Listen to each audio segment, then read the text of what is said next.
Hey, what's going on, True Blazer fans? It's Tori, and welcome to another Monday Mailbag. It's the off season, so I'm back on the grind, answering your questions. So anyway, let's jump straight into your questions that you gave me in the past week. Now, I really like these questions because they're all pretty relevant, off-season oriented. You guys have a lot of questions for me in regards to this upcoming summer, and we're starting off with Ajax23. They say, do you think a Blake Griffin trade this offseason would make sense? We have a lot of expiring contracts. I think he could be our missing piece, and I think he'd be a perfect fit for somebody pick and rolling with Dame. If you had Blake Griffin and Jusuf Nurkic as pick-and-roll partners for Dame, guys that could hit a mid-range shot, Blake Griffin stretches his range out to 3, but Nurkic can short roll and make the right pass and finish at the rim, and then Blake Griffin is even better at that. He's somebody that can attack the rim relentlessly, and he's also a very good passer. Blake Griffin's also a guy that you could have even handle the ball, and you could have Dame and CJ play off the ball, off of him, kind of like you have them play off Evan Turner when he's in the game. But of course, Blake Griffin is also a good shooter, so he would fit without the ball in his hands, and he'd fit setting up Dame and CJ.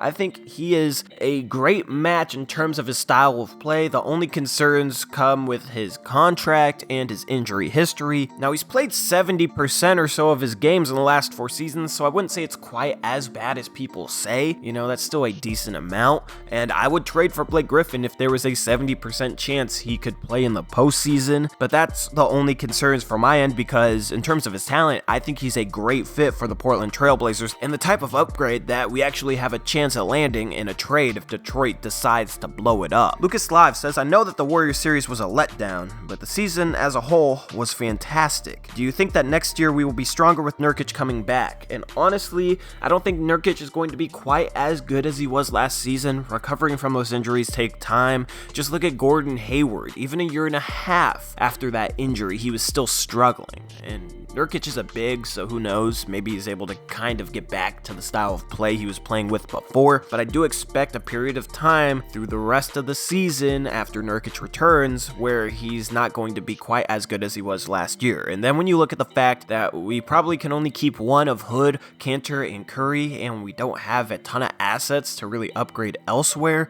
there is a very real chance that we're not going to have as good of a roster next season as we did last season. But I'm optimistic. Hopefully Olshey can figure something out and get something done. Connor McIntosh says, since we're pretty tied up money-wise going into free agency and probably can't bring back Cantor and Nurkic will be injured for most of the season, do you expect Collins or Myers Leonard to start at center? Also, could Simons be our backup point guard? I think Simons could be our backup point guard. He improved a lot as the season went on. You could just see with his poise, especially in that last game. Like, he looked like a seasoned player, and he's going to be better next season. I think that he'll be able to handle it. I think he'll at least be able to play as good as Evan Turner, which honestly isn't the highest bar to set. As far as our starting center, I do expect it'll be Zach Collins if he's able to put on enough muscle, either that or Myers Leonard, and they see if they can recreate that Warriors magic with him at starting center throughout a good portion of the season. But of course, we've all heard that story before, so who knows how that goes. Obviously, he's in the best spot of his career mentally, but still, I don't know if they're going to want to head into the season starting Myers just because of the way he struggles on the defensive end. So I could see them going after a cheap center that can play both sides of the ball. One guy I really like is Willy Hernangomez, who is in a situation in Charlotte where he's behind 2 other centers. You got Frank Kaminsky and you got Cody Zeller. But if you look at his per 36 stats, you look at his defensive stats, and he's able to score the ball as well and has a little bit of touch on his 3-point jumper.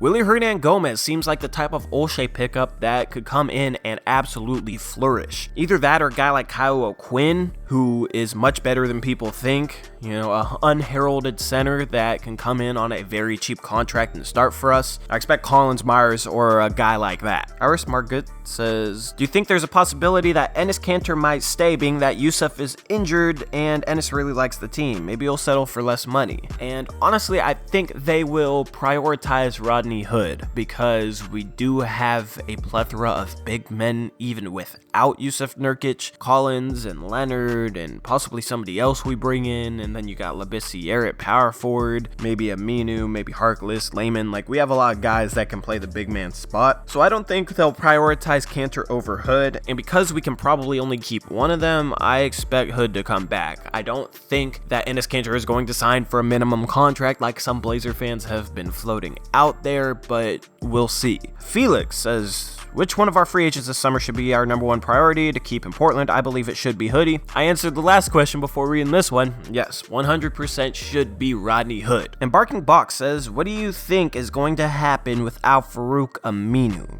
Do we bring him back even though his playoff performance was okay at best? If we don't, should we start Zach at the 4 spot even though he said he's more comfortable and wanting to play more at the 5? And we have Labissiere, who has been reportedly looking good in practice. I think he could take over some of the power forward minutes for Aminu if he does leave, and then Collins can play some 4. We just need to add another big to that equation with Yusuf Nurkic out, which is where a guy like Willie Hernan-Gomez or Kyle O'Quinn could come in. I don't think they'll bring back Al-Farouq Aminu. If I had to put a chance at them bringing back Al-Farouq Aminu, I'd put it at 35. I think there's a 65% chance that he ends up leaving, and I think Olshey will look for an upgrade at the power forward spot, but I think there's about a 30% chance that he gets it.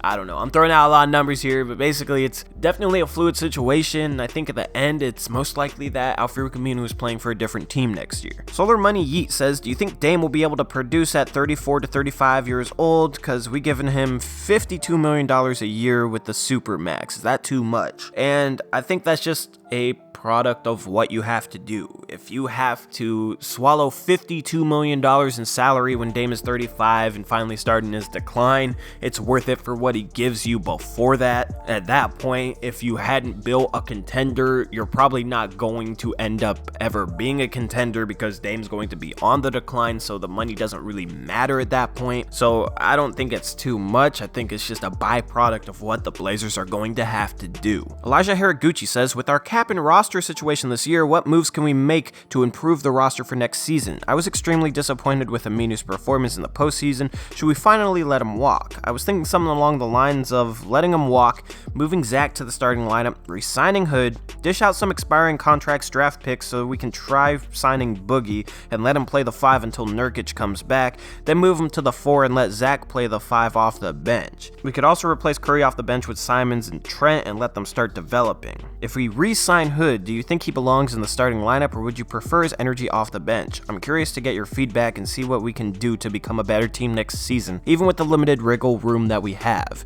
And honestly, even if we ended up dumping all of our contracts, all of our expiring contracts, 40 million's worth, if we re-signed Hood for, say, $8 million a year, you're talking about us having a salary of about $95 million, so we'd only have $14 million in cap space. I think there's a team out there that'll splurge more on Boogie Cousins this summer. Teams that had a little bit of cap space last season didn't really have a position for DeMarcus Cousins. It was teams like the Bulls, and they have Wendell Carter as their draft pick that they wanted to come in and develop because they were rebuilding. This year, I feel like there's a lot more teams that might splurge on DeMarcus Cousins. You got the Lakers, you got the Clippers. If either of those teams strike out on star free agents, they may go to Boogie Cousins to try and keep their fan bases happy because their fan bases have big expectations. You could look at the New York Knicks even if they land KD but can't land Kyrie or Jimmy Butler or anybody like that. You could be talking about a return to Sacramento as they try and finally make the postseason. You'd be talking about Dallas with Kristaps Porzingis and Luka Doncic forming a big 3 there. You could be talking about the Atlanta Hawks, who could be a surprise playoff team next season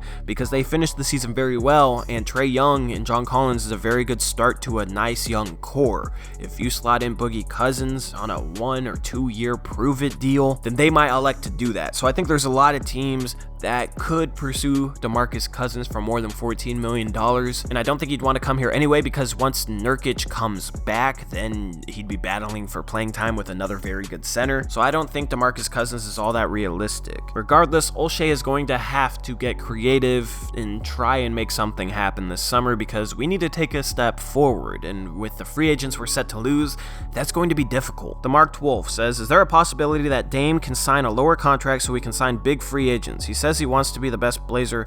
How can he be the best if he can't give us the chip? The best Blazer is an individual thing. A championship is won by a team. A championship is won by an organization, including the coaching staff. So not winning a championship doesn't exclude him from the possibility of being the best Blazer ever, because what determines if he wins a championship or not, most of it is out of his hands. Also, even if Dame signs a lower contract, it's not going to kick in until 2021, and also Dame is not going to sign a lower contract. He's earned that money. Nobody does that. Like, he's going to make the super max. He deserves it. I made that whole video on him yesterday, and there's really no other option to consider other than paying him the super max. I'm skipping a couple questions asking about stuff I already addressed, specifically Aminu and then our free agents Canner, Hood, and Curry. OJ Simpson says, do you think Gary and Anthony will get more playing time or even be part of the rotation next season? I don't think Gary will. I don't think he's as ready as Blazer fans thought. He may get spot minutes here or there if the Blazers have an injury or two, but I think Anthony Simons will be a part of the rotation next season. I think Simons will get around 15-16 minutes a game, and if he proves that he deserves more, then he could be our third guard getting 24-25 minutes a game. Who knows? That dude could blow up next season, or he could struggle. But I'm really excited to see how the Anthony Simons story develops. The last couple of questions here are talking about things that I've already addressed in this video. So with that, I'm going to wrap up this Monday mailbag. Thank you guys for watching. If you want to ask a question down in the comment section below, then I'll try and answer it next week. So with that being said, this has been Tori. I'll see you true Blazer fans later. Peace out. Go Blazers.